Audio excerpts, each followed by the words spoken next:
system. But overall, if you've played any other MMOs that are not on mobile, the rotational depth you might be looking for does not exist here. And in my opinion, if there's nothing to learn about your class, then there's no fun to be had once you understand boss mechanics, because there's no challenge to the gameplay. This is a bit of a side tangent, but it's also how I feel about Final Fantasy XIV right now. They keep oversimplifying jobs and trying to make them easier and easier to play and understand, removing all the depth of learning the job and executing it properly. It basically just makes all the new jobs and fights its best. Now, don't get me wrong, Final Fantasy XIV obviously has way more depth than Tower Fantasy combat, but trying to casualify everything about an MMO does nothing but hurt the long-term player base, and let's be real, if you're making an MMO, you're not trying to capture people who will play for a day and then log off. You want the people who will stick around for a long time. Anyways, I focused on the combat for a while, so we can move on past it, but the last all set and ready, awaiting. hard time seeing the boss fights being engaging with this combat system. FF14 and Lost Ark have some of the best raids in all of MMO history, and if the game isn't matching that level of fun, it's going to struggle a lot.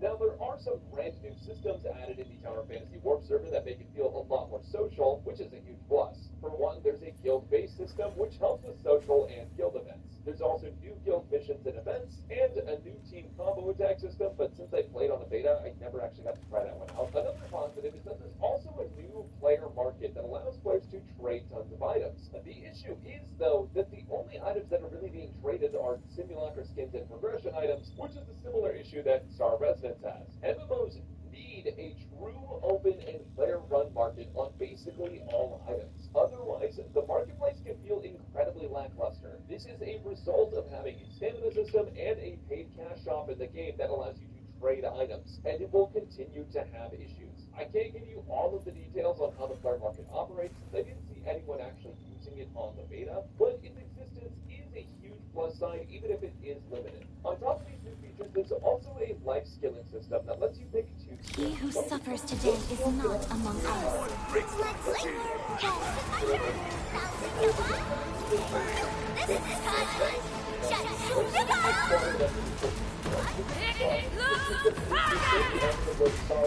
Efficient output. Maximum power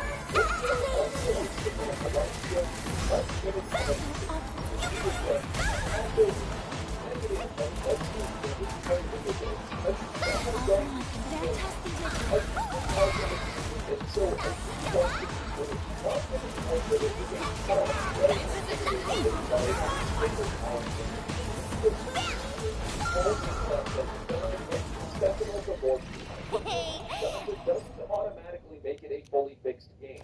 One is a perfect example of a game that removes gacha, but actually feels like it's a fully fledged, not gacha game, because they put the time in to rework the systems. Now, is Duet Night Abyss perfect? No. But the studio knew that they would have to rework systems